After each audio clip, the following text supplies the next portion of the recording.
Fica à vontade. Muito obrigada. Boa noite, pessoal. Primeiramente, eu gostaria de agradecer a toda a equipe do GEPA pelo convite. Para mim, é um momento muito feliz e de grande honra poder participar e contribuir com o grupo. Eu sei que é a primeira palestra, então eu fico mais honrada ainda. E também agradecer a presença de todos vocês que tiraram aí esse tempinho na quinta-feira para assistir. Eu tenho certeza que vai ser muito proveitoso. Então, é 1 hora de palestra, né? Agora eu posso me estender até mais de 8 horas, porque nós vamos começar 7h15. E eu estou falando isso, pessoal, porque tem várias hemoparasitoses e eu escolhi apenas 5, que são as epidemiológica mais comum, né, no Brasil todo. E vamos lá, então. Bom, existem várias hemoparasitoses. E aí, o bom da palestra ser online é que a gente está em contato aí com várias regiões do país e eu sei que vocês, né, independente do lugar que está, já pelo menos 2, né, já viram. E eu separei aqui em 2 colunas, que é aqui, ó, na coluna da esquerda, são as doenças, né, as hemoparasitoses transmitidas por carrapato. Eu coloquei aqui por ordem que eu vou falar de cada uma, tá? Então, transmitida por carrapato, nós vamos falar hoje de Ehrlichia, Anaplasma, Babesia e Hepatosum. E transmitida por pulga, Mycoplasma. Mas antes de falar de cada uma delas, eu queria, nesse início, chamar a atenção para alguns pontos, né? Eu não sei aí quem que já é formado, quem ainda está na graduação, se está no início, se está no final, mas eu acredito que todo mundo já teve um animal, ou o animal do vizinho, ou passou pela clínica e viu um atendimento de hemoparasitose, porque é bem comum. Mas então, se é tão comum, se é fácil de diagnosticar, fácil de tratar, por que ainda tem tantos desafios? Então, vamos lá.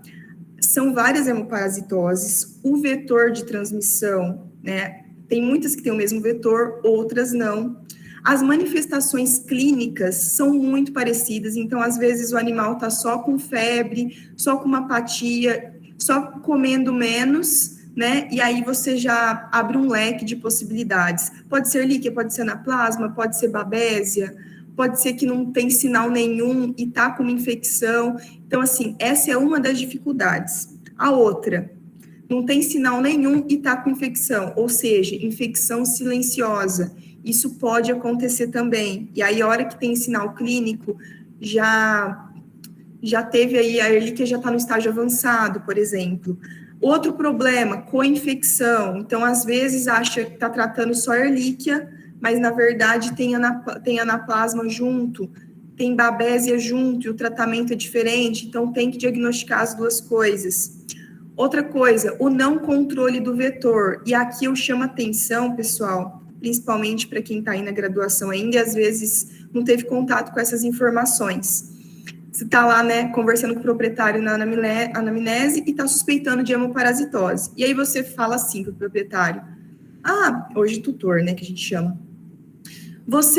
Seu animal passeia? Passeia. Faz controle de pulga e carrapato? Não, ele não tem. Gente, essa questão não dá para acreditar. Por quê? Ele é mentiroso? Não, não é isso. Por exemplo, vamos falar do carrapato, só para exemplificar. O carrapato, ele é do ambiente, ele não é do animal. Ele vai fazer o repasto no animal e cair. Aquele tutor acorda cedo, leva o animal para passear, vai um ou 2 carrapatos com ele para dentro de casa, ele vai trabalhar, fica o dia inteiro fora, hora que ele volta, o animal está sem carrapato de novo e ele nem percebeu. E já deu tempo, né, de transmitir, porque no caso a Ehrlichia com 3 horas de repasto transmite. Então, assim, essa conversa não cola, e o tutor tem que ficar ciente disso. Outra coisa, meu animal toma Bravecto, toma NexGard, mas você dá o Bravecto a cada 3 meses? Não, eu dou a cada 6, porque eu vejo que ele fica 6 meses sem carrapato. Tá errado. Então, assim, são coisas, tem toda a medicação, tem toda a forma de controle? Tem, mas a gente tem 2 problemas aí. A falta de condição financeira, né, porque fica caro mesmo, porque não é só isso que o tutor gasta, ele gasta com veterinário, ele gasta com alimentação, gasta com tudo. Outra questão, o nosso país, que é um país tropical e não tem uma sazonalidade bem definida, Então, por mais que faça controle, tem carrapato, tem pulga para todo lado. E outra coisa, tá fazendo controle no animal, mas não tá fazendo no ambiente, aí sua casa é de taco e a pulga entra lá dentro, né? Então, tem toda essa questão aí que a gente tem que abrir o leque, e por isso que eu coloquei essa fotinha aqui desse iceberg. A gente está lidando aí, acha que é um problema simples, só que é só a ponta do iceberg, né? Então, tem muitos casos que é bem simples, trata e é maravilhoso, mas tem outros que a gente tem que tomar cuidado e a gente tem que lembrar e tentar associar essas informações. Outra coisa, os animais que têm infecção silenciosa, que são assintomáticos, eles não são diagnosticados, eles não são tratados e eles podem sim ser transmissores. Outro problema que a gente ainda tem, transfusão. Quem que é o animal que vai ser transfundido, que precisa da bolsa? É aquele animal que está super debilitado, que ele já está lá com o volume globular lá embaixo, menor que 15, ou que ele está quase no 15, que vai passar por uma cirurgia que vai debilitar ainda mais ele, e aí você pega o doador, faz um hemograma e transfunde. Isso não está certo. Por quê? Porque eu não acabei de falar de infecção silenciosa, que às vezes não tem alteração em exame. Como que você garante que aquele animal não tem nenhum hemoparasita, né? Pior ainda no caso do felino, que tem a FIV-FeLV aí, você pode estar transmitindo para o animal. Ah, Amanda, é só fazer o teste rápido, aí fecha. Não fecha, tá? Então, assim, o ideal seria fazer PCR da bolsa. Ah, Amanda, você vive na Disney, isso não existe na nossa realidade. Realmente, né, o animal que está lá precisando, às vezes não tem condição de comprar uma bolsa que teste tudo, então você acaba fazendo o que é possível naquele momento. Tudo bem, você fez o que era possível, salvou o animal. Só que a gente, quando está dando uma palestra e quando está passando informação, tem o dever de mostrar o que é certo e o que precisa ser feito. E isso é o dever do veterinário, repassar isso para o tutor. Fica tanto, precisa fazer isso, isso e isso. O senhor não tem condição? Nós vamos fazer dessa forma, mas tem os riscos. Então, a gente tem que levar isso em consideração. Existe o risco, certo? Então, agora a gente vai começar. Bom, a Ehrlichia vai demorar um pouquinho mais, eu deixei ela primeiro, porque tem muito mais informação sobre ela, né? E é o mais comum, tá? Então, a Ehrlichia é uma bactéria gram-negativa, intracelular obrigatória, ou seja, para a sobrevivência dela, para a multiplicação dessa bactéria, eu preciso do leucócito, tá? E ela é uma bactéria desprovida de lipopolissacarídeo e peptidoglicanas. O que isso significa? Que ela falta isso na parede celular dela. Então, é muito mais difícil para o organismo do animal reconhecer ela. É uma forma dela adentrar ali, não ser reconhecida e se multiplicar tão facilmente. Aqui é uma foto minha de um sangue periférico, então um linfócito que teve o núcleo jogado para a lateral, né? Porque tinha uma mórula aqui de Ehrlichia, tá? Foi feito PCR, confirmado, e era mesmo. Então, tá nisso aí a dificuldade do animal de encontrar, né, e classificar aquilo como impróprio e eliminar sozinho. Mas tem alguns casos que o animal, se ele for imunocompetente, ele consegue sim combater a Ehrlichia e às vezes o proprietário não fica nem sabendo que o animal ficou doente. Mas nós vamos falar disso mais para frente, que pode ter complicações também. Bom, quais são os tipos de Ehrlichia que a gente tem? A Canis, a Chafensis e a Evinge. Qual que é a diferença entre elas? A mais comum no Brasil é a Canis, que a gente chama de Ehrlichiose monocítica canina. Por que eu fiz essa separação aqui e coloquei essas duas fotos? Porque tanto a Canis quanto a Chafensis parasita linfócitos e monócitos. Parasita leucócitos mononucleares, células mononucleares. E a Evinge parasita polimorfonucleares, no caso, neutrófilo, ela é bem menos comum, tá? Então, eu vou focar mais na Canis, que é a mais comum no Brasil. Ehrlichiose monocítica canina é a mais comum em quase todos os estados brasileiros.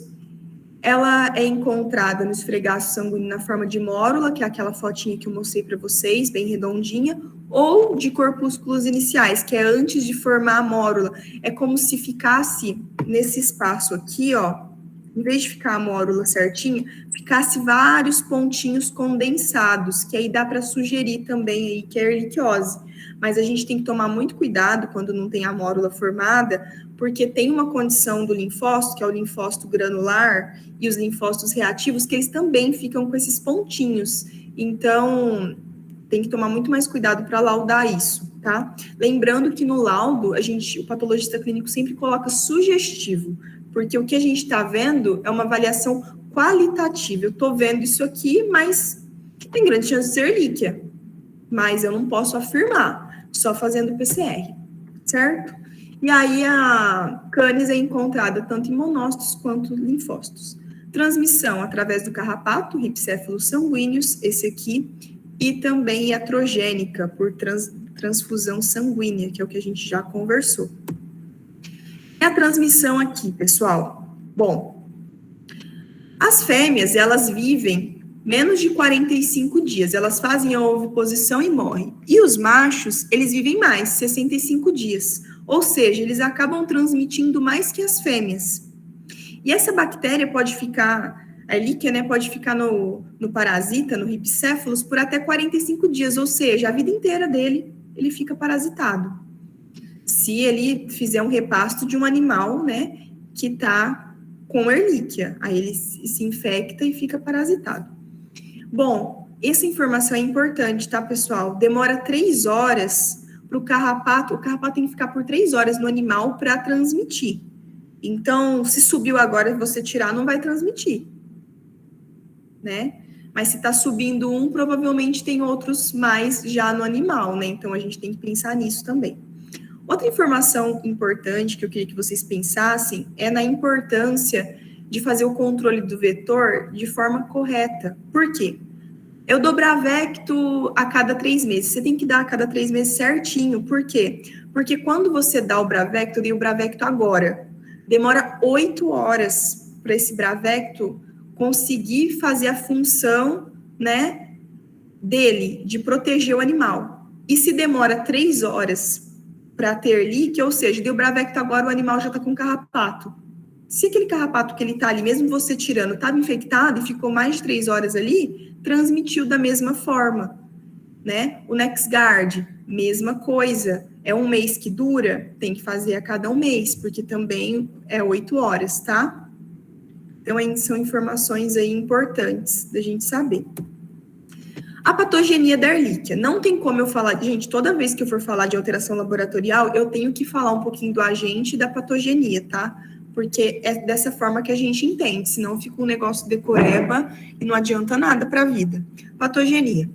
Então, o carrapato vai lá, faz o repasto, ele está infectado, 3 horas depois passou, né, para o animal. Aí tem essa fase, um período de incubação, né, de 8 a 20 dias, e depois tem a disseminação aí para os tecidos. Tem a multiplicação intensa na circulação, disseminação principalmente para os órgãos linfóides. Quem são eles? Linfonodos e baço, principalmente, tá? Por enquanto é isso. Aí essa é a fase aguda, que dura de 2 a 6 semanas. Depois desse período, né, de fase aguda, a gente tem 2 opções aqui. Ou a eliminação do agente, seja porque o animal teve sinal clínico, levou no veterinário, fez o tratamento, eliminou certinho, beleza. Ou ele era imunocompetente, não apresentou sinais clínicos, mas ele conseguiu eliminar sozinho, né? Às vezes era pouco patógeno, ele estava numa fase muito boa, ele já tinha tido erlíquia antes, estava bem, tinha anticorpos, estava super bem, eliminou sozinho. Ou também não levou no veterinário, não tratou, não conseguiu eliminar, mas o organismo fez tudo o que pôde, só que esse agente ficou ali meio, vamos dizer assim, incubado. E isso pode ficar durante meses ou anos, até que o animal apresente um outro problema e aquilo pode voltar à tona, tá? Então, isso pode acontecer. E aí, quando isso acontece, é a fase crônica da doença. E é nessa fase crônica que é o problema, que é quando eu tenho deposição de imunocomplexo, que eu posso o veite geralmente é maior nessa fase, quando tem aqueles problemas oftálmicos, o olho fica azulado. Quando eu já tenho tudo baixo, pancitopenia, anemia, com trombocitopenia, com leucopenia, a Ehrlichia já está lá na medula óssea, essa fase é a fase mais difícil de tratar e que o animal pode vir a óbito. Então, dependendo da fase, os sinais clínicos são diferentes e as alterações laboratoriais também. Então, vamos lá. Fase aguda, subclínica e crônica. Nós vamos falar de cada uma delas. E quais são os fatores importantes para entender cada uma delas? E reconhecer essa tríade. Reconhecer o patógeno, o ambiente que ele vive. Será que aquele ambiente dele não está sempre com carrapato? Não tem um monte de animal? Está sempre chegando animal novo que não faz quarentena? Será que ele está com uma nova infecção? Ele está se reinfectando?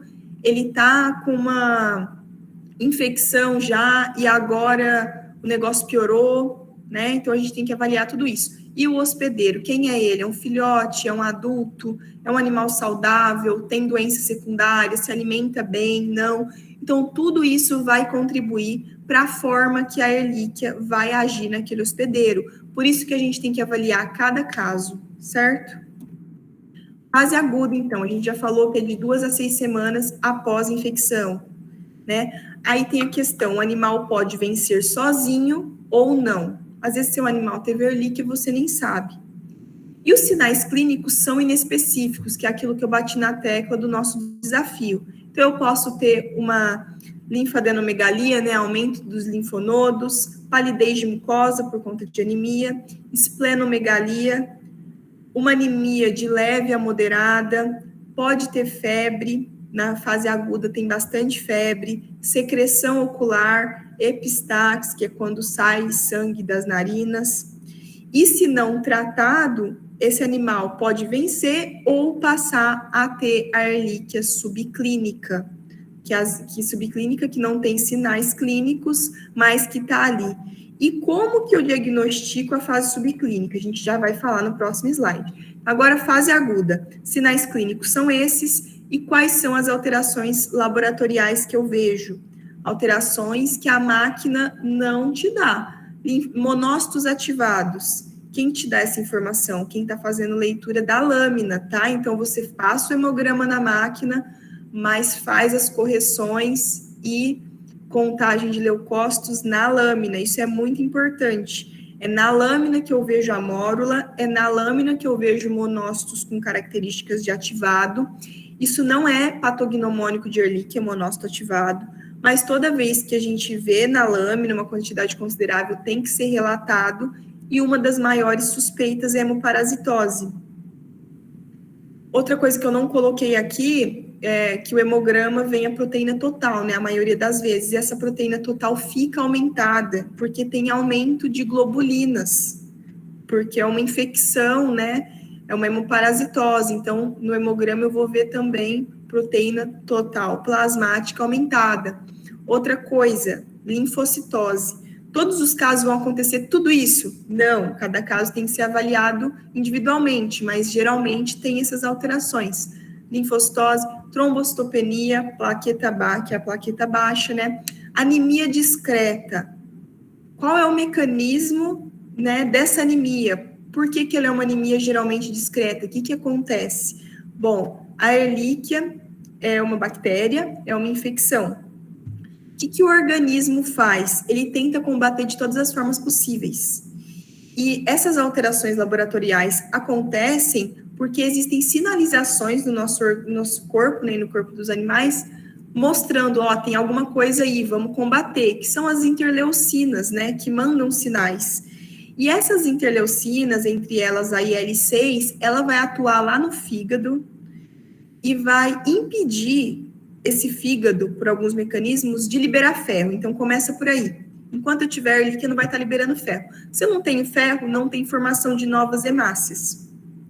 Aí tem outra questão, que é essas interleucinas, que elas vão afetar também a produção de hemácias novas e vão fazer que essas hemácias que já estão na circulação sejam destruídas, mas não por processo hemolítico, sejam destruídas mais rápido pelo baço. E aí eu vou ter um processo de anemia mas mais discreto, né? O VG do cão é de 37 a 55, tem uma anemia de 34, 30, né? E é por esses mecanismos, é uma anemia arregenerativa. E pior ainda vai ser na fase crônica, que eu vou ter uma anemia arregenerativa, mas aí já tem comprometimento de medula, já não está produzindo mais célula vermelha, está produzindo pouco, e aí está mais anêmico ainda. Mas por enquanto aqui a gente está na fase aguda e está discreto. Pode ter uma leucocitose, ou os leucócitos podem estar normais. Na erlíquia, pessoal, muitas vezes quando o animal tem erliquiose e tem leucocitose, dependendo do grau de leucocitose, né, se for muito intensa, tem que investigar aí outras causas base, tá? Porque às vezes o animal tá com outro problema, por exemplo, uma piometra, e ele já tá tão debilitado, tão imunossuprimido, que ele tinha a erlíquia na fase subclínica e agora se tornou fase aguda. Então, ele tá com a leucocitose por causa da piometra e tá com a erlíquia também. Então, geralmente, a leucocitose na erlíquia, muitos dos casos, a erlíquia secundária e tem uma outra causa base. Na fase aguda, eu tenho PCR positivo. O que é o PCR, pessoal? É quando eu consigo detectar o agente na circulação sanguínea. Ou seja, se eu vi aquela mórula, tá lá atrás, se eu vi aquela mórula no esfregaço, se eu fizer o PCR, tem que dar positivo, porque eu achei no sangue, né?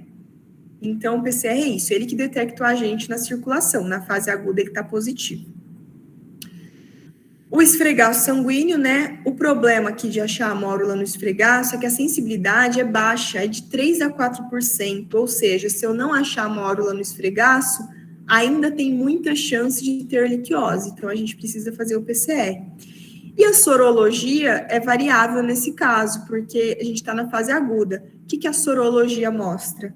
A sorologia, diferente do PCR, ela mostra que aquele organismo, aquele animal, ele teve contato em algum momento com aquele agente, não necessariamente naquele momento. Por quê? Porque ela mede anticorpos. E para eu ter anticorpo, eu tenho que ter tido um contato prévio. Então, se está na fase aguda, se está no início da fase aguda, não deu tempo de produzir anticorpo ainda.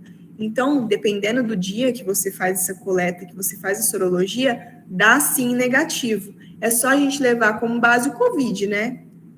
O cara está positivo, o colega está negativo, 2 dias depois positiva, faz sorologia, faz PCR, um dá positivo, outro dá negativo. É a mesma questão aqui, infelizmente, tá? Vai depender do momento que você faz a mensuração. Então, no caso de fase aguda, o ideal é fazer PCR.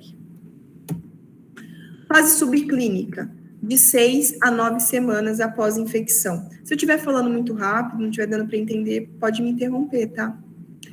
Bom, então vou continuar. Fase subclínica, 6 a 9 semanas após a infecção. Nessa fase, o animal não tem clínica, mas ele pode apresentar alterações nos exames complementares, ou seja, faça exame, porque você pode estar se precavendo de algumas situações, de alguns problemas, né, futuros, porque se você não faz o exame, você não diagnostica naquele momento, hora que vai ver já está muito pior. E aí o animal não tem clínica, mas faz o exame, está com trombocitopenia, está com anemia regenerativa leve, que é essa anemia de inflamação que a gente falou, pode estar com a LT alterada, né, no exame bioquímico, fosfatase alcalina alterada. E a fase crônica? A fase crônica é a pior delas, né, que pode durar de meses a anos. E nessa fase é que a gente mais observa a morte. É a fase que geralmente os tutores levam para a clínica, porque é quando tem mais sinais clínicos. O animal pode estar com dispneia, já está com apatia, pode até ter hemorragia secundária por conta que as plaquetas estão lá 20 mil, 15 mil. Tem deposição de imunocomplexo, então eu tenho um processo de glomerulonefrite ali. Vou fazer a proteína urinária, o PC, proteína pela creatinina urinária, dá altíssimo, o animal está com uma glomerulonefrite por erlíquia. Pode ter até casos de trombocitose com redução do fluxo sanguíneo e inflamação. Ifema, uveíte, é bem comum uveíte, tá, pessoal, na fase crônica. Poliartrite, até edema de membros. Às vezes você está achando que é um problema cardíaco e vai ver é uma erliquiose. E aí, como que eu diagnostico nessa fase? Nessa fase aqui, pessoal, o hemograma já está diferente, tá? Nessa fase, já acometeu medula óssea. Então, aqui eu já posso ter uma pancitopenia, posso ter redução das 3 séries, da série vermelha, da série branca e de plaquetas. O que é o ideal aqui para eu avaliar? Fazer um mielograma, né? E aí, o que eu vou ver? Uma hipoplasia medular, né? Redução de todas essas fases aí. E aí, eu já aproveito que eu estou fazendo mielograma, pego um pouquinho daquele sangue, já coloco num tubo com EDTA, por quê? Porque o ideal na fase crônica, pessoal, é fazer PCR da medula óssea. Por quê? Porque na fase crônica já se instalou ali. E muitas vezes eu faço PCR do sangue periférico e dá negativo. O problema maior que eu acho dessas hemoparasitoses é isso. Você faz um PCR no momento errado, acha que descartou e não descartou. No final, eu vou falar de um caso desses para vocês, tá? Então, gravem isso. Fase crônica, sinais clínicos desse tipo e a forma de diagnóstico, tá? Nesse caso, o melhor é fazer PCR de medula óssea. Porque a sorologia vai dar positivo mesmo, né? O animal já teve contato no passado, o agente está ali ainda tem anticorpo, mas o melhor é fazer o PCR da medula óssea. E aí, só para a gente fechar essa parte de Ehrlich aí, as coisas que eu já falei, né? No hemograma, então, eu posso ter uma anemia não regenerativa, os monócitos ativados, leucopenia, leucocitose, linfocitose, trombocitopenia, pancitopenia terminal. Aqui eu coloquei tudo, né? Mas eu quis passar explicadinho para vocês verem as fases. Então, tudo isso vai variar de acordo com a fase da doença: aguda, subclínica, crônica.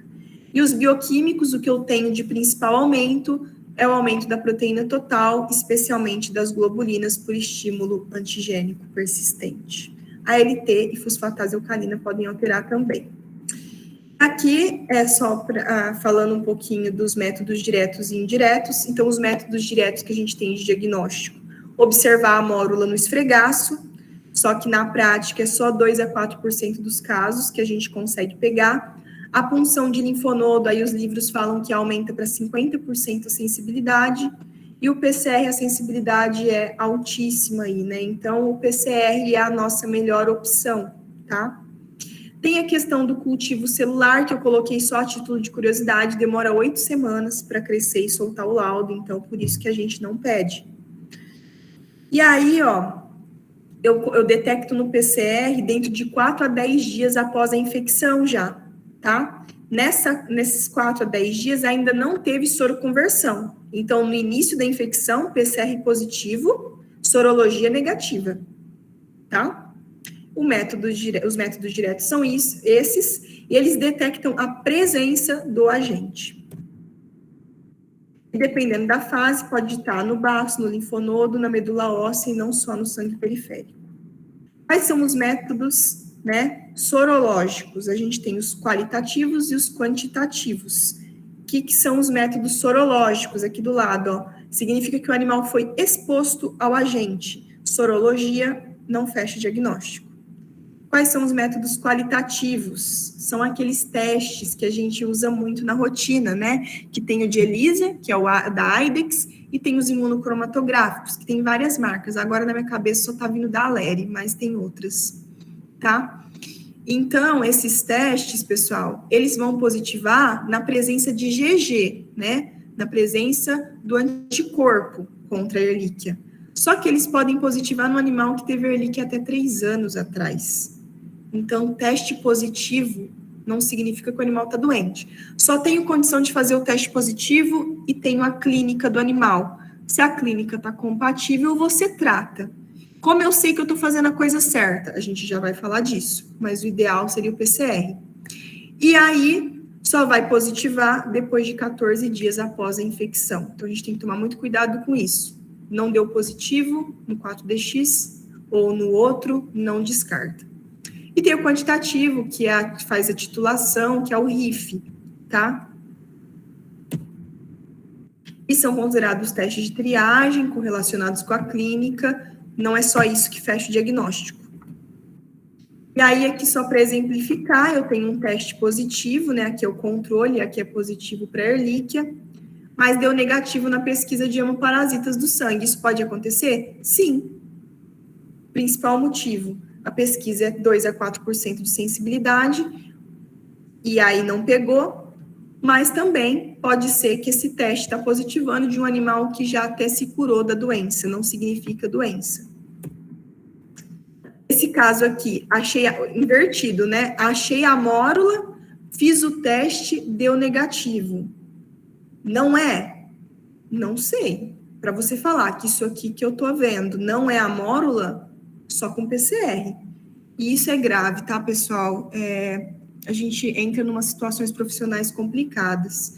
Esses dias eu estava num grupo e a patologista clínica estava discutindo no nosso grupo, falando assim, gente, eu estou vendo uma estrutura muito sugestiva de anaplasma, mas o clínico já veio me contar, porque ela trabalha no hospital, que o teste deu negativo. Eu não vou laudar porque ninguém vai acreditar, vou ficar desacreditada.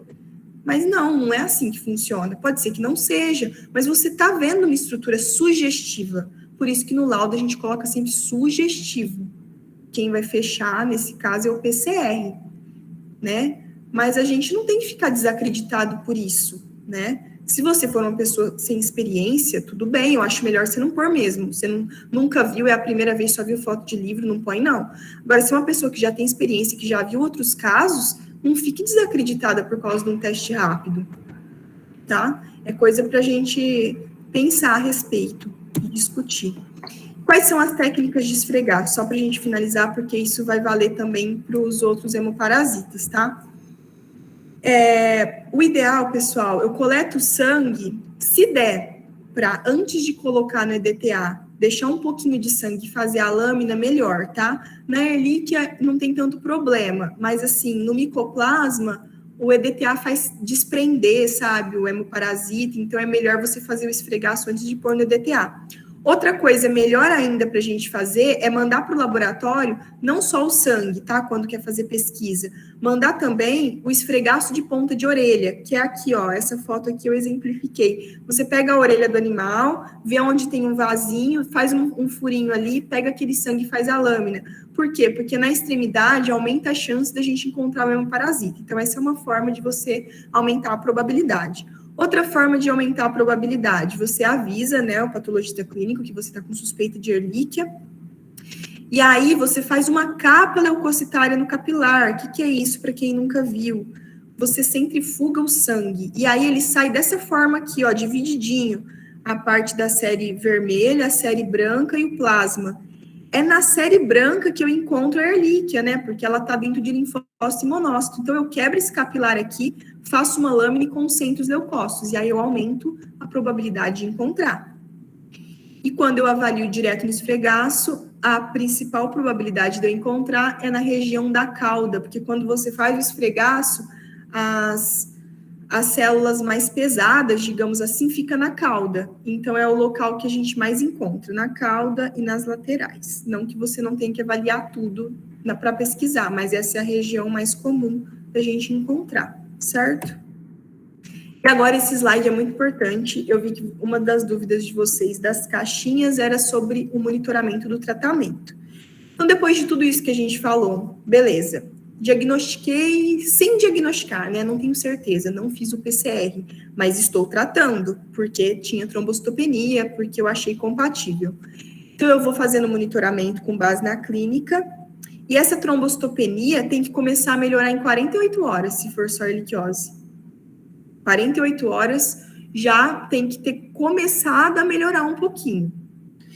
E aí, o ideal é repetir com 7 dias, né? Se o animal estiver estável, repete o hemograma com 7 dias. E o animal tem que ter melhorado, tá? O tratamento você vai fazer por 28, mas com 7 dias, se for só erlíquia, o animal vai ter melhorado, tanto clínica quanto laboratorialmente. Caso contrário, caso esse animal tá piorando, tá se mantendo, gente, investiga outras causas, tá? Pode ter mais coisa aí, pode ser que não era erlíquia, então essa é a forma que vocês têm que monitorar. O ideal seria fechar de primeira, mas quando não dá, pensar nessas possibilidades. E aí, quando que eu sei que esse animal está negativo? Quando eu tenho um PCR negativo. Ah, beleza, tratei 28 dias, o animal tá ótimo. Eu faço PCR de sangue periférico, tá negativo. Beleza, fechou? Geralmente sim. Né? Mas se você quiser ter certeza absoluta que não restou nada, que tá tudo ok, Aí você faz um PCR de medula, de baço e de sangue periférico. Ninguém faz isso, né? Mas a gente sabe que existem essas possibilidades. E aí, fazer PCR para monitoramento, né? Após pelo menos 3 semanas de tratamento. Eu aconselho, isso estava no livro, mas eu aconselho depois do tratamento, né? Depois que finalizou o tratamento, o animal está bem, quer ter certeza, faz outro PCR, né? E lembrar da possibilidade que o animal pode se reinfectar, né? Você está tratando o animal, mas você está fazendo controle de vetor dele? Você fez o controle do ambiente? Porque você parou de passear com ele, você está controlando certinho para poder passear, porque senão ele vai se reinfectar.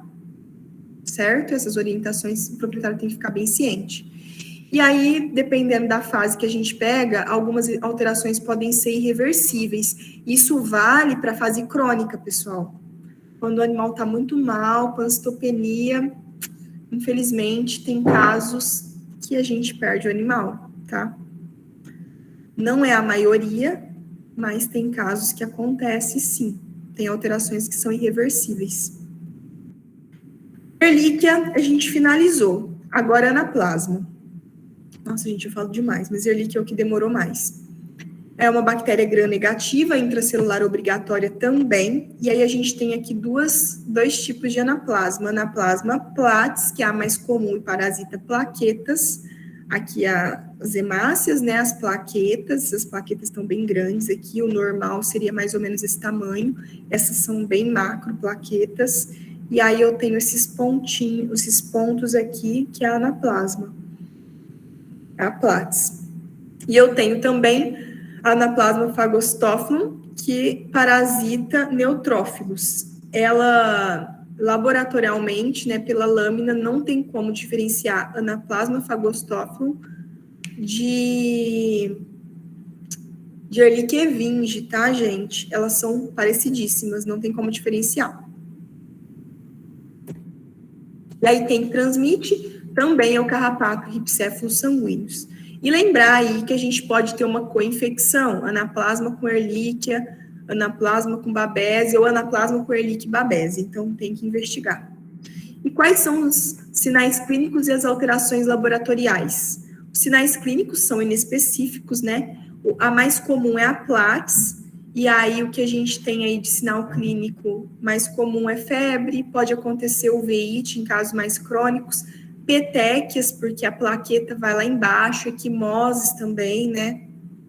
E as alterações laboratoriais? A principal é a trombocitopenia, é uma trombocitopenia grave, e isso aqui é o mais importante da anaplasma, pessoal. Eu queria muito que vocês gravassem isso de anaplasma. A trombocitopenia é cíclica. O animal tá lá tentando combater, tá meio mal. Você vai e faz um hemograma, tá tudo no limite. Aí você fala, meu animal tá beleza, não sei o que ele tem, tá bom. Aí repete o hemograma daqui 15 dias, a plaqueta tá lá embaixo. Aí você pensa, não vou tratar agora não. Pois repete, sobe de novo, é um negócio louco, sabe? Fica fazendo essas oscilações. Eu vou mostrar um caso para vocês que isso acontecia. E dependendo da fase da oscilação, o PCR negativa, mesmo o animal estando positivo. E dá um quadro brando de anemia, né? Porque é uma anemia de inflamação também. Aqui eu até coloquei, anemia de inflamação com sequestro de ferro. É o mesmo tipo de anemia que tem na erliquiose, tá? Os leucócitos geralmente ficam dentro da referência. E aqui eu também tenho hiperglobulinemia, que faltou um L. Todas as hemoparasitoses eu vou ter hiperglobulinemia, porque vai aumentar aí a proteína total por aumento das globulinas. E quais são os métodos de diagnóstico? Mesma coisa da Ehrlichia. Eu tenho esfregaço sanguíneo, né, que eu posso encontrar essa Ehrlichia. Não pode confundir com plaqueta reticulada. Quando tá muito com trombocitopenia, sabe, a medula começa a liberar descontroladamente plaquetas e elas vêm com os resquícios, porque a plaqueta não tem núcleo, mas pode vir com os resquícios nucleares, que muitas vezes a gente confunde com Ehrlichia. Então, é meio difícil de diferenciar, muitas vezes. O PCR, é o que eu falei, ocorrência de falso negativo no sangue periférico, infecções agudas por conta disso, de ser cíclico. Então, o animal tem toda a clínica de anaplasma Fez o PCR e deu negativo, não dá para descartar de primeira, pelo menos 2 PCRs, tá? E recomenda-se, então, você fazer um PCR de baço e linfonodo como contraprova para descarte, para aumentar as chances de você encontrar, principalmente de baço. Por quê? Porque essa anaplasma está parasitando a plaqueta, essa plaqueta é identificada, né, pelo organismo do animal como imprópria, né, como algo estranho, e é fagostada no baço, ou seja, eu vou ter muito mais coisas sendo fagostadas no baço, e muito maior a chance de eu encontrar anaplasma no baço do que no sangue periférico, principalmente se essa anaplasma fica na plaqueta e eu tô com trombocitopenia, né? Então, a gente tem que pensar em tudo isso também. Por isso que não tinha como eu chegar aqui, falar com vocês 1 hora, jogar as alterações, né? Eu tenho que explicar tudo isso para ficar mais claro. E os métodos indiretos, que a gente não usa muito para anaplasma, né? Na verdade, o ELISA a gente usa, porque o 4DX pega anaplasma também, mas é a mesma questão aí da Ehrlichia, tá? Mas eu acho que aqui na anaplasma é até melhor, né, o 4DX, porque como tem essa questão de ser muito cíclico e não pegar no PCR, se dá positivo no 4DX, a gente já fica atento aí se é algo antigo ou algo recente e pesquisa mais ainda.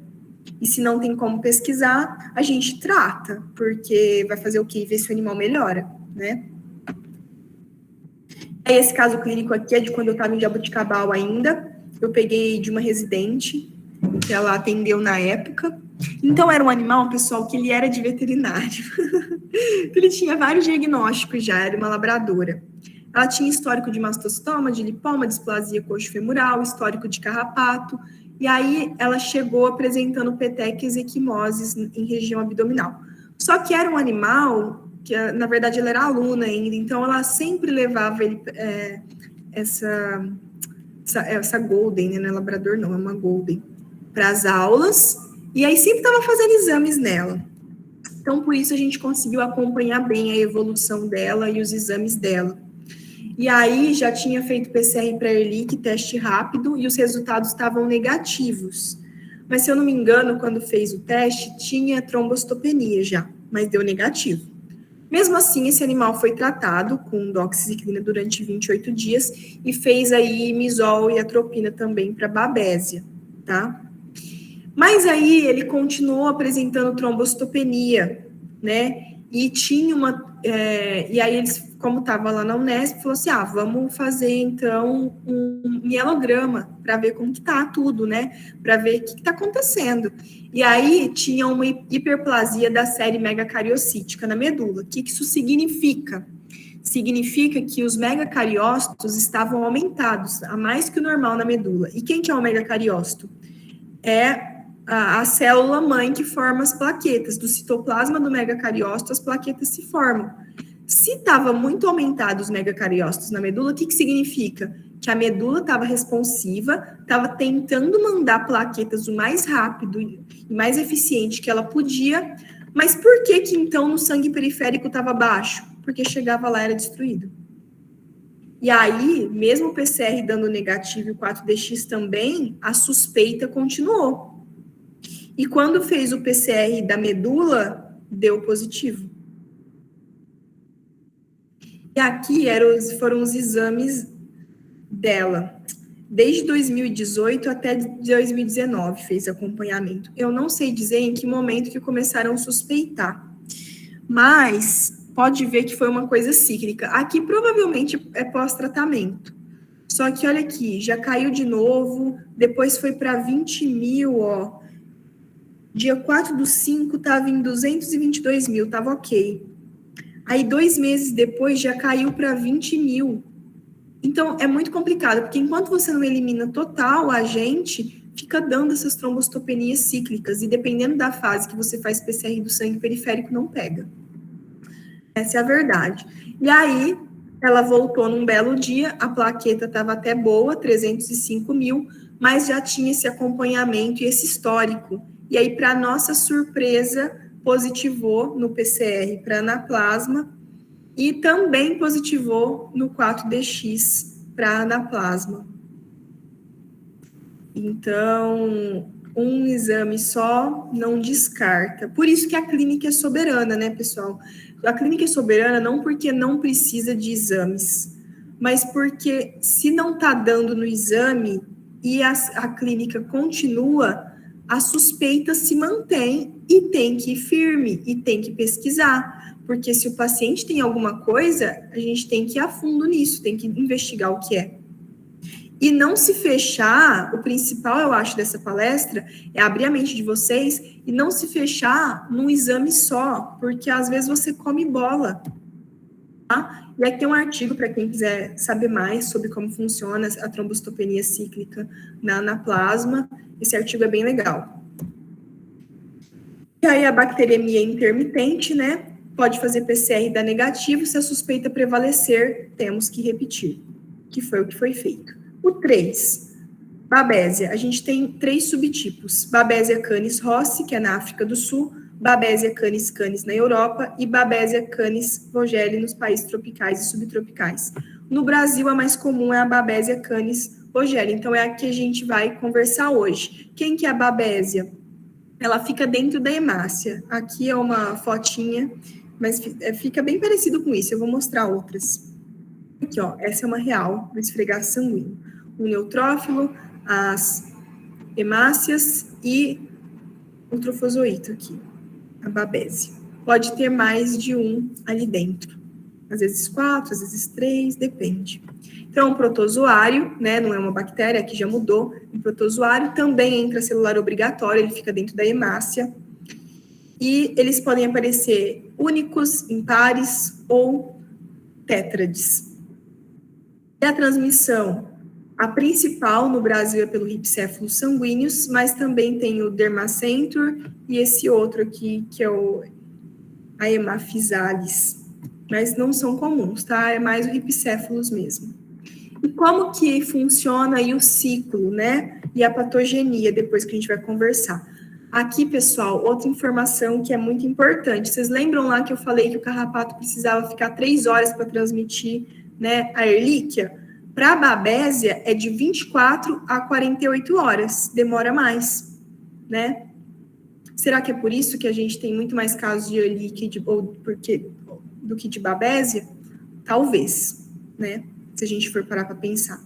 Então, como é que funciona? Basicamente, o carrapato, ele tá lá, ele faz o repasto no animal infectado, ele se infecta, e aí na saliva dele fica a forma de esporozoito, e ele faz aí de 2 a 3 dias de hematofagia num animal saudável e consegue transmitir esse esporozoito. Esse esporozoito, ele precisa adentrar a hemácia para poder sobreviver, porque ele é um parasita intracelular obrigatório, e aí começa aí as divisões binárias, né?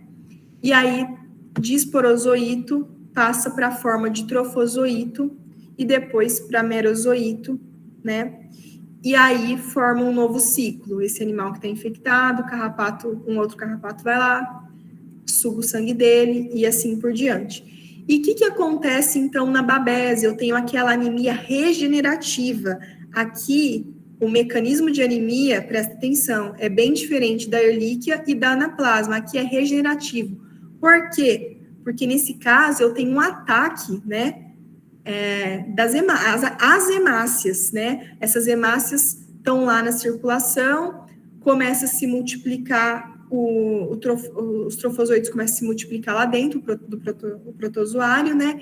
Até essas hemácias explodirem, vamos dizer assim, e provocar hemólise. Quais são os mecanismos, então? Eu tenho uma destruição em massa de hemácias na circulação por conta desse mecanismo aí de divisão desse protozoário lá dentro.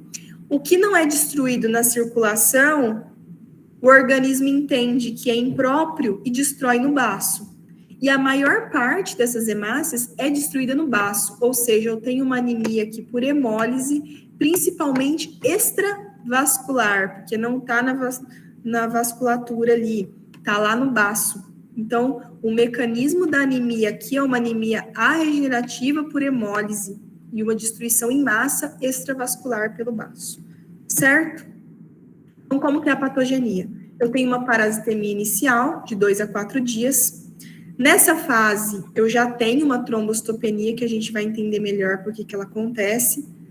Depois desse período, eu tenho a fase de parasitemia secundária, de 9 a 35 dias, com intensa multiplicação, que eu acabei de falar, com hemólise extravascular, está tudo sendo destruído e a medula está sendo avisada. As hemácias estão sendo destruídas, manda mais lá. Aqui é um mecanismo diferente, né?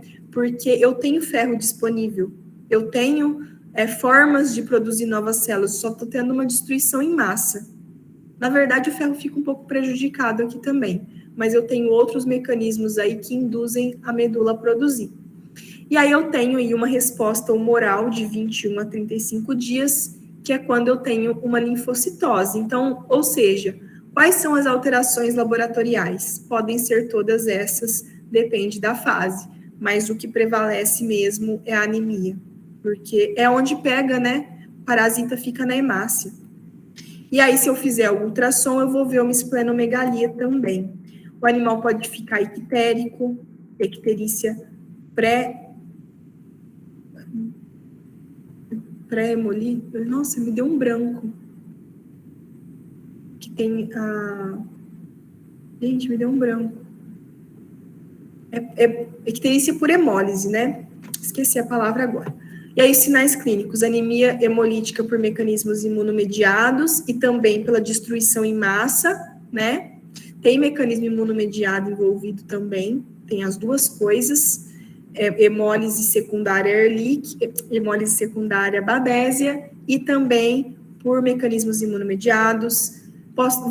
Vou ter palidez de mucosa, porque eu tenho anemia. Dependendo da destruição, pode ter uma sobrecarga hepática e posso ter icterícia também. Fraqueza, taquicardia, taquipneia. Por quê? Taquicardia para tentar suprir, né, essa falta de oxigenação, né, porque se não tem hemácia, não tem oxigenação. Então, destrói todo o sistema aí do organismo, né? Afeta tudo, da fraqueza, da taquicardia, da taquipneia, da febre intermitente, perde peso, linfadenomegalia, hepatoesplenomegalia, pode ter icterícia, né? E eu posso ter desde uma infecção inaparente até uma doença fatal. Lembrar sempre da tríade. Quais são as alterações laboratoriais, então? Eu tenho uma anemia regenerativa, posso ter uma leucocitose por neutrofilia, ou um leucograma normal, ou uma leucopenia, posso ter uma trombocitopenia ou as plaquetas normais, e vou ter a presença de reticulócitos, que são hemácias jovens, né? Um pouco mais jovens. Se a anemia é regenerativa, a medula está mandando essas células para lá para tentar suprir, por isso que eu tenho reticulócito. Bioquímico, proteína total aumentada, aumento de globulina. Se tiver ictérico, vai ter aumento de bilirrubina. Posso ter aumento de ALT também por hipóxia aguda, porque vai estar prejudicada essa oxigenação para os tecidos. E aqui essa foto está maravilhosa, né? Tem Babesia dentro das hemácias e fora também.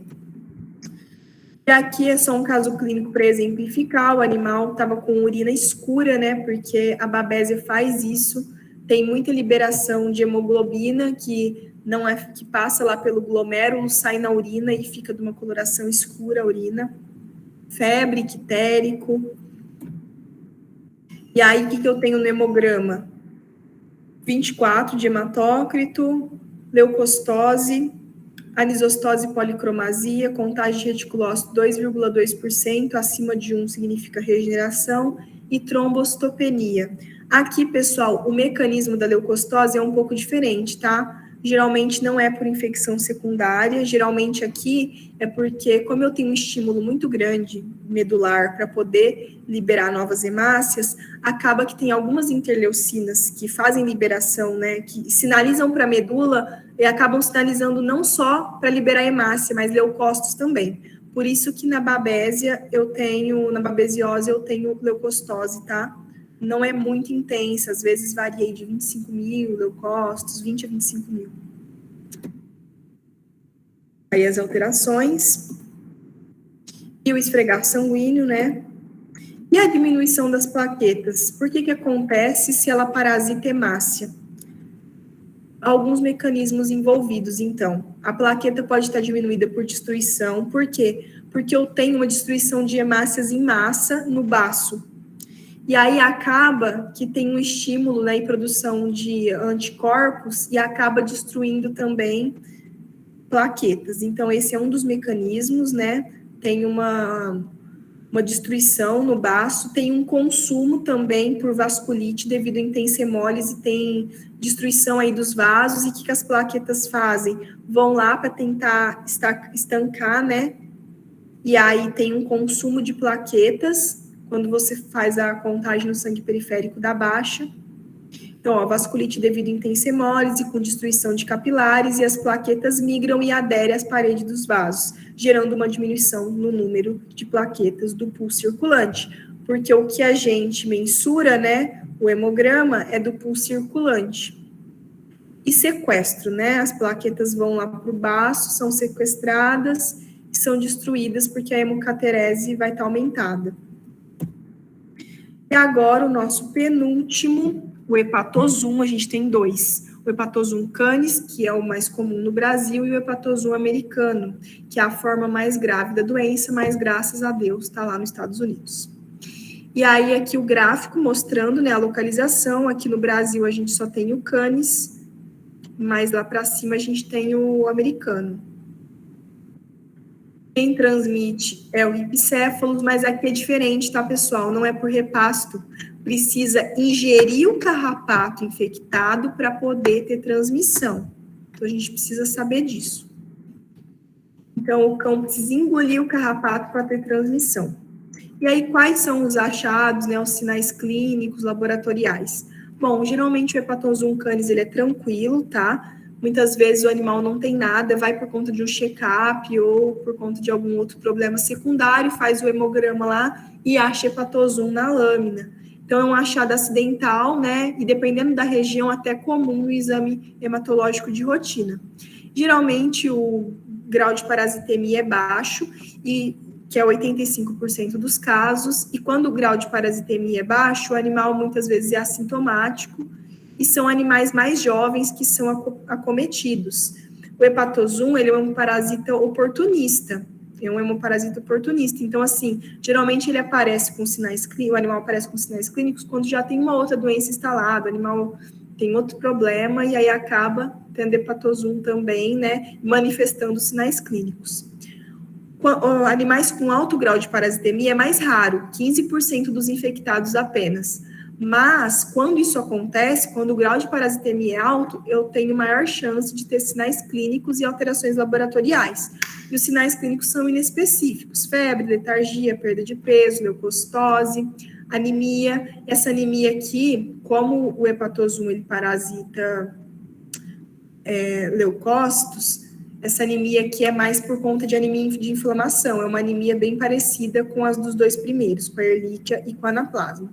Vou ter também hiperglobulinemia, né, que não é novidade. E aí, aqui só por curiosidade, porque a gente não tem no Brasil, mas o hepatosum americano, ele faz um ciclo ali e fica instalado no músculo.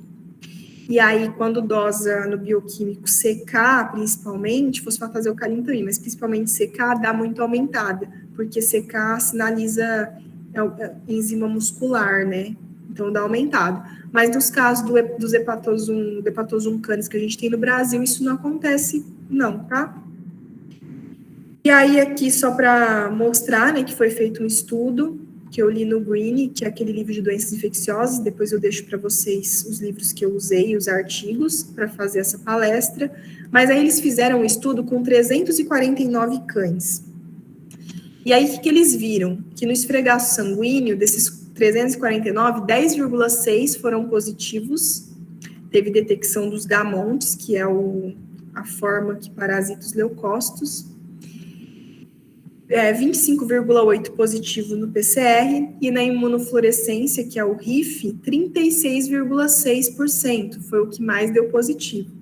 Só que a gente tem que lembrar, pessoal, que não indica doença, indica exposição. Então, não significa que naquele momento que fez os 3 exames, 36,8 estava doente. Mas, com certeza, a gente pode afirmar que 36,8 em algum momento tiveram contato com o hepatosum.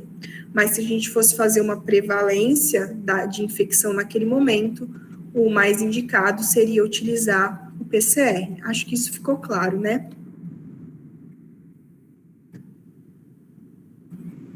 E aqui é o gamonte do hepatosum, que é a forma que a gente avalia na lâmina. Ai, gente, eu acho lindo. Patologista acha essas coisas lindas, né? Eu acho. Eu acho ele muito bonitinho, eu acho que ele é idêntico a uma bala house. E o citoplasma dele, né? Formatinho de bala house. E o núcleo dele é excêntrico. Ele é uma gracinha. E aí, o último, para a gente finalizar, o micoplasma. Aqui é uma foto de microscopia eletrônica, né? O micoplasma, ele parasita hemácia e fica esses pontinhos assim na hemácia, tá? Antigamente era chamado de Aimobartonella. Tanto cães quanto gatos podem ter micoplasma, mas no cão é bem menos comum, eu já vi, mas é bem menos comum. E tem a questão também que se você fizer um swab de orofaringe de cão, vai positivar para micoplasma. Por quê? Porque ele faz parte da flora das membranas. Então, para suspeitar, para falar que é uma micoplasmose, né, eu preciso fazer o PCR, dar positivo e ter sinais clínicos. Senão, não trata. Isso vale para o gato também, porque aqui, ó, algumas espécies de micoplasma são consideradas da flora normal.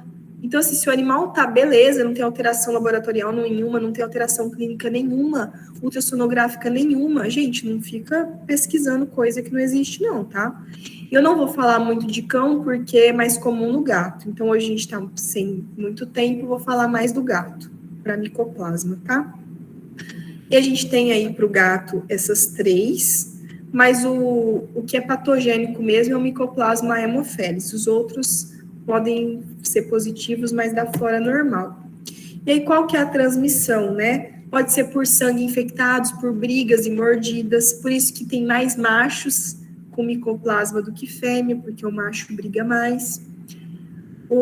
A transmissão para o gato é através das pulgas, que tem no Cephalides felis, e para o cão, através do carrapato Rhipcephalus sanguíneos.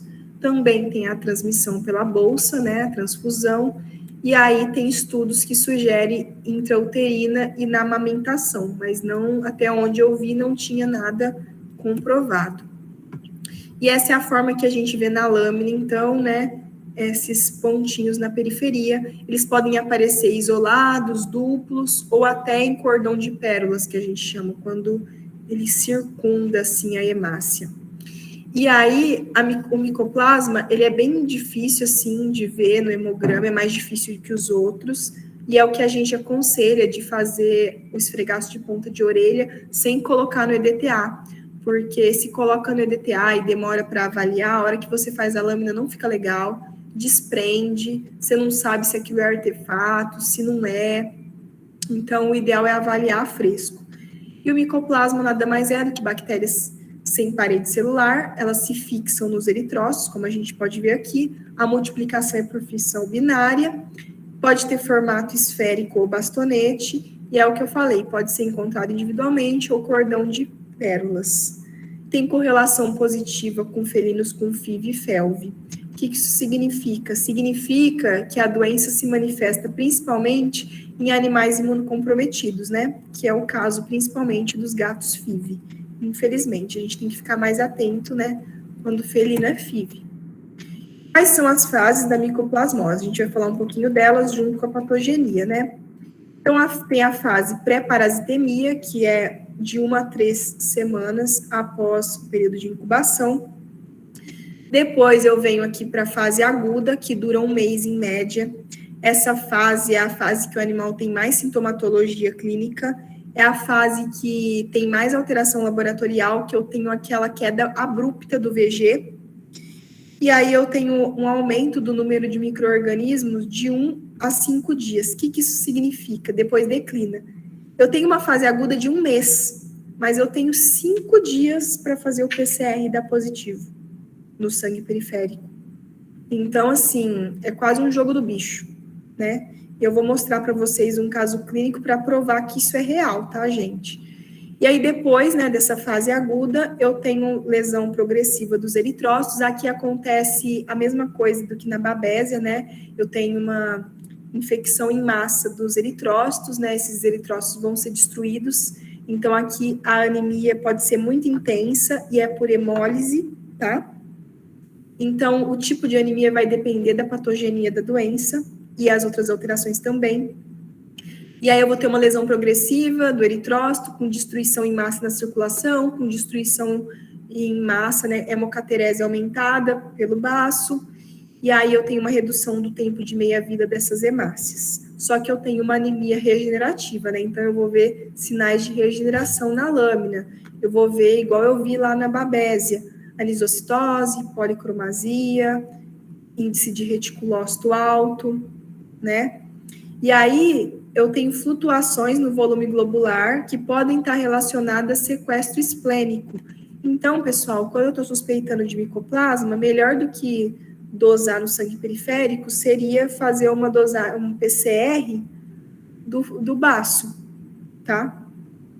Aí cai na mesma questão da anaplasma que eu falei para vocês.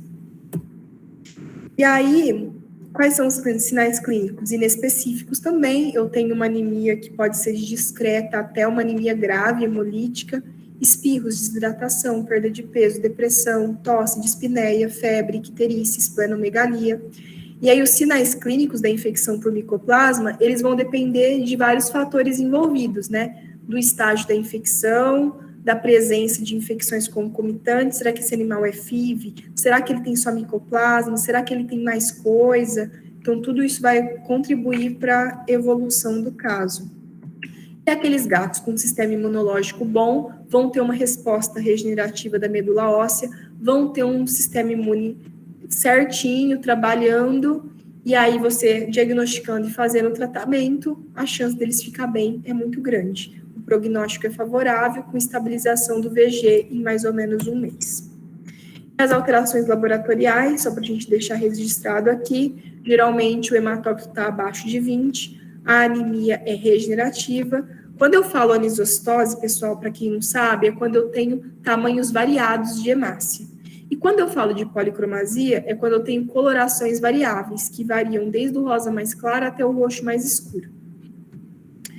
Corpúsculo de Raul-Joly também é um sinal de regeneração, aqui é um corpúsculo de Raul-Joly, são restos nucleares. Presença de esferócitos, quando eu tenho, para gato, a gente quase não pode falar de esferócito, porque as hemácias deles não têm biconcavidade, então essa foto eu coloquei aqui só para registro, mas é de cão, né?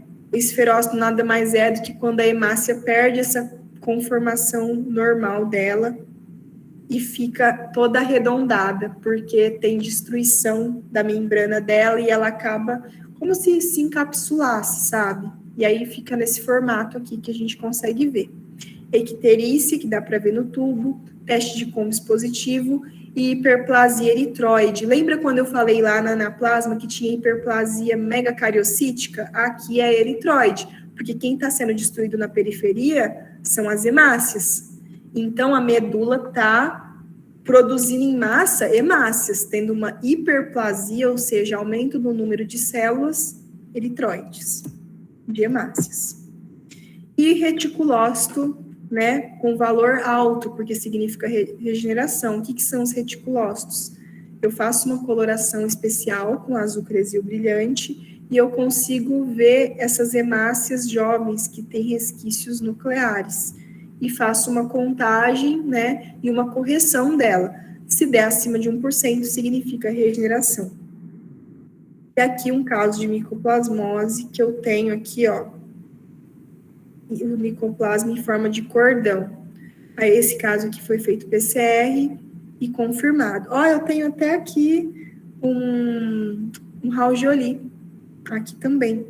É até bom para diferenciar o Raul-Joly, que é um sinal de regeneração, do micoplasma, né? É bem diferente o tamanho. E o ideal é o que eu já falei, né? Tô repetindo. O ideal é fazer o esfregaço e avaliar assim que coleta o sangue. Pois se ficar muito tempo no EDTA, esses hemoparasitas podem se desprender das hemácias e aí não dá para ver. E aqui só para finalizar, né? A gente já está no finalzinho. Os métodos é basicamente a mesma coisa que eu falei de todos, tá? O esfregaço sanguíneo é 2 a 4% a chance de encontrar. Aqui eu acho até que reduz ainda mais, porque tem aquela situação cíclica, né, que você só encontra no 1 ao 5º dia, né, da fase de multiplicação. Então, na fase aguda eu tenho 50% de chance de não encontrar, então, assim, é complicado, né. O PCR tem aquela questão, melhor é fazer o PCR do baço e do pulmão, que tem maior probabilidade de encontrar o micro-organismo, e aí a gente tem aí os métodos indiretos, que significa contato. E esse caso aqui foi um caso que eu tenho um laboratório aqui em Guaíra e foi atendido numa clínica, um felino que era felvo positivo de 4 anos, com hiporexia, febre e baço aumentado. A primeira suspeita da veterinária foi micoplasma, né? Aqui eu fiz o hemograma, eu até sugeri para ela, eu falei, eu acho que tem que testar para micoplasma, que eu acho que vai dar positivo. E aí o hematócrito estava com 23, leucócitos normais, 12.600, plaqueta baixa. Fez, né? Eu não faço aqui, o PCR eu encaminho para fora, deu negativo. Aí aconteceu vários problemas, ela não sabia como tratar, e falou, meu Deus, esse PCR deu negativo, o que eu faço? Enfim, não sei o que aconteceu, esse animal foi para uma outra clínica, 15 dias depois. O exame voltou para mim, só que era de outra clínica, né? Então tem que ficar neutra. E mandei de novo para PCR e deu positivo. Gente, eu mandei para o mesmo laboratório, eu fiz tudo igual. São fases, né? E isso acontece. Mas é uma situação constrangedora para quem é clínico, né? Para quem é tutor, mas a gente, como veterinário, entende. Eu entendi perfeitamente a situação, né? Falei, poxa, eu até fiquei, poxa, mas acontece, faz parte. Se a gente entender a patogenia, a gente sabe que isso é possível. E que bom, né, que deu positivo, e que tratou, e que deu certo, né? Não sei o que aconteceu com o animal, mas tomara que esteja bem. Mas essas coisas acontecem, né? Aí, ó, PCR negativo dia 2/6, 26/6, positivo. O que eu fiz? Conversei no laboratório, expliquei a situação, eles tinham ainda aquela amostra, acho que eles conservam, eu não vou falar no que talvez eu fale besteira, não sei se é nitrogênio, não sei o que é. E aí eles falaram, não, Amanda, a gente vai refazer esse PCR para você daquele dia.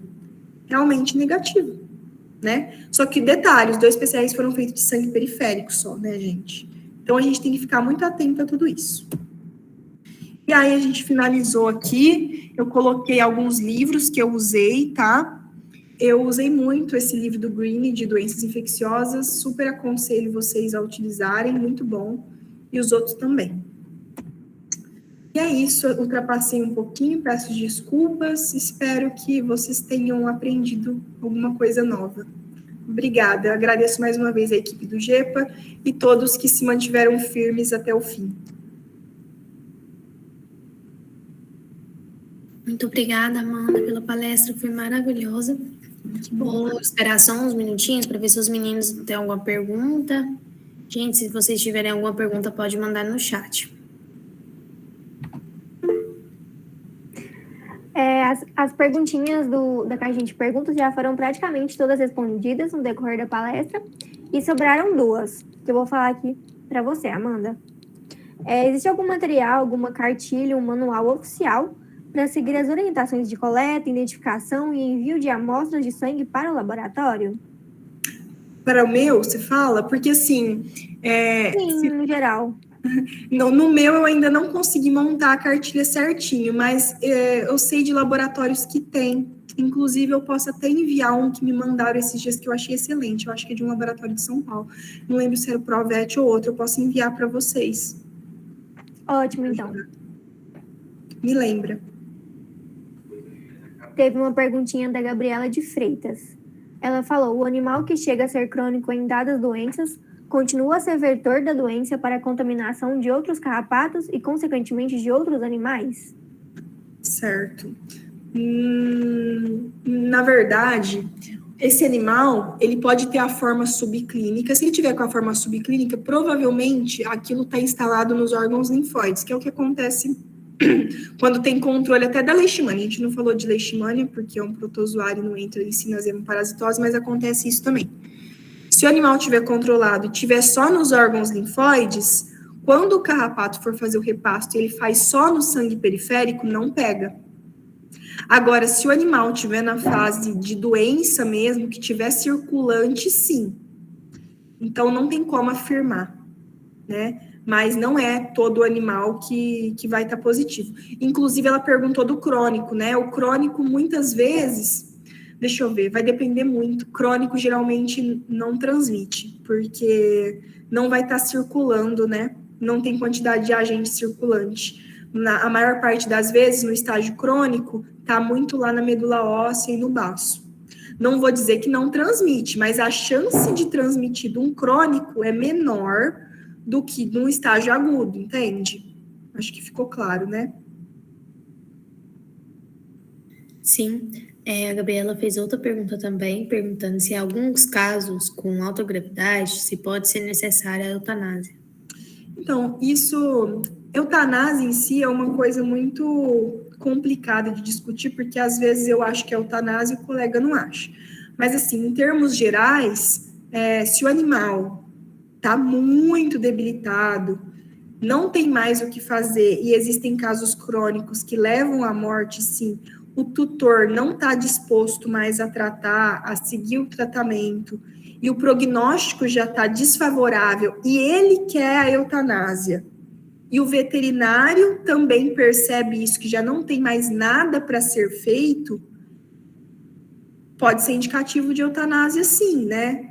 Eu sempre acredito que a gente tem que fazer o máximo que der. Eu odeio eutanásia, nossa, é um dos motivos que eu não serviria para ser clínica.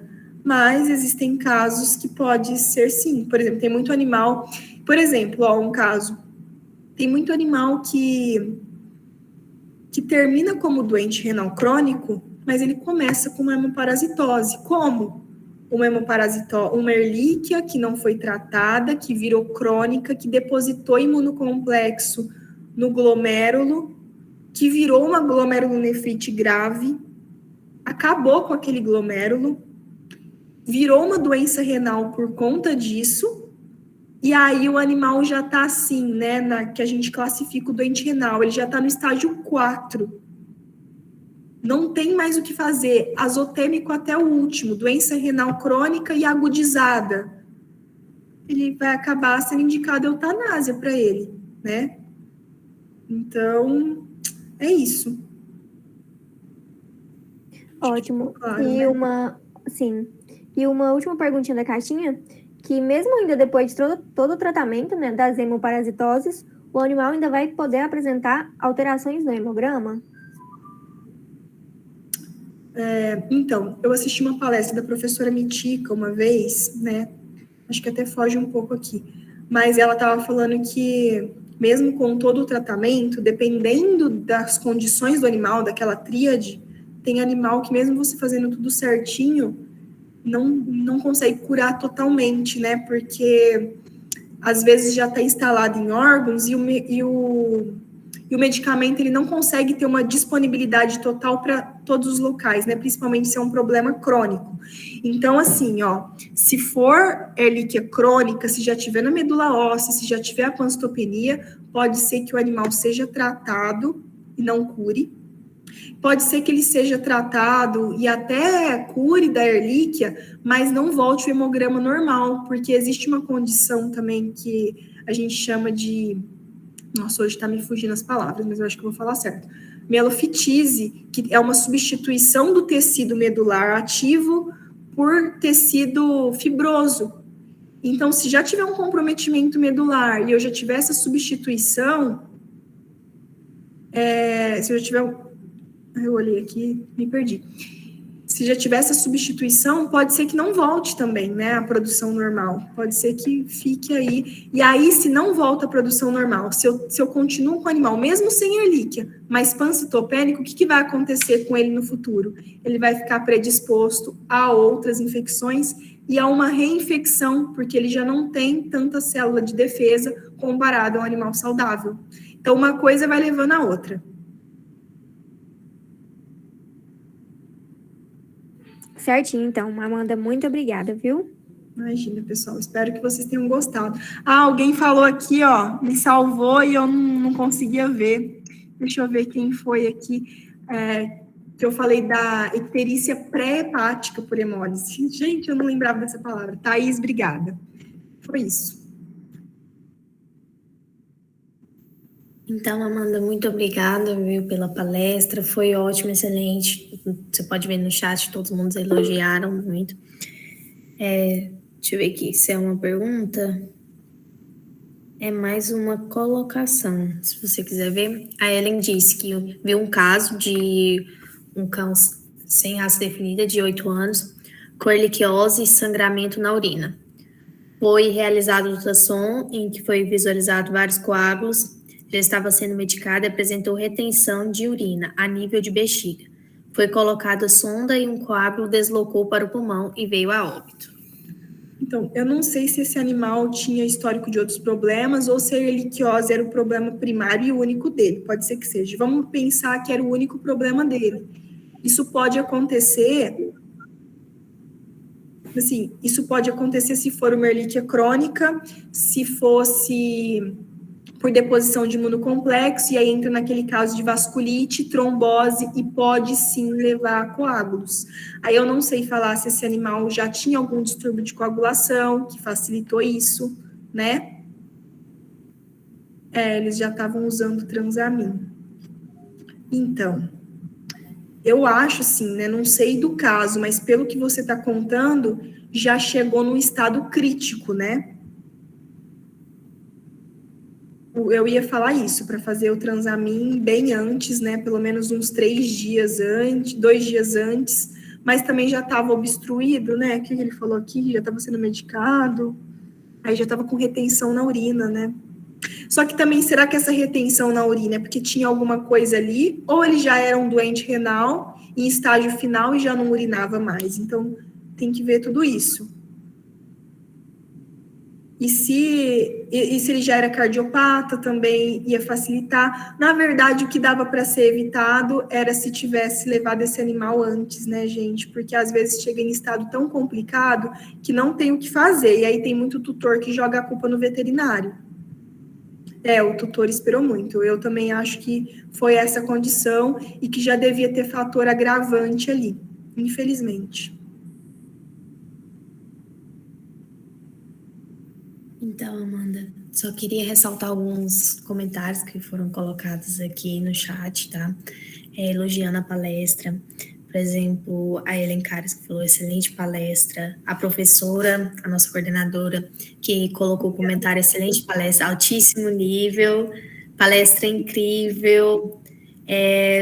Pelo que eu vejo, todo mundo gostou da palestra, a palestra foi maravilhosa, todo mundo amou.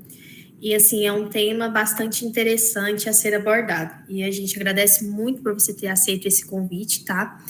E é isso. Até mais. Tenha uma boa noite. Caso você queira fazer alguma colocação, alguém quiser mandar também alguma pergunta, qualquer dúvida, gente, podem mandar lá no Instagram, tá? Ou, se não, no grupo do WhatsApp. Eu só queria colocar, assim, que eu fiquei muito feliz com os elogios, me coloco à disposição quando vocês precisarem, e é muito bom a gente poder estar online, porque consegue abranger um público grande, né, isso é muito bom. Só que, ao mesmo tempo, para o palestrante, traz uma dificuldade, porque quando é aberto, a gente não sabe quem é o público, né, a gente sabe que é veterinário, mas não sabe qual é o período, não sabe se é profissional. Então, em 1 hora, com todos esses hemoparasitas, eu tentei abordar de uma forma, para mim, simples, mas que fosse do simples até o intermediário, talvez para quem é mais do início tenha ficado alguma dúvida, né? E para quem é mais avançado também, né? Esperava abordar outras coisas. Então, me coloco à disposição, meu e-mail está aí, se quiserem também perguntar, passar as perguntas, está com vergonha de perguntar hoje, para o pessoal do GEPA, eu me coloco à disposição aí para depois esclarecer outras dúvidas. No mais é isso, obrigada por todos os elogios, eu fico extremamente contente. Obrigada, professora, coordenadora, é muito bom para mim, né, escutar isso, ler isso de você. E obrigada mais uma vez pelo convite, pessoal, uma boa noite. Então, boa noite, pessoal. Até mais.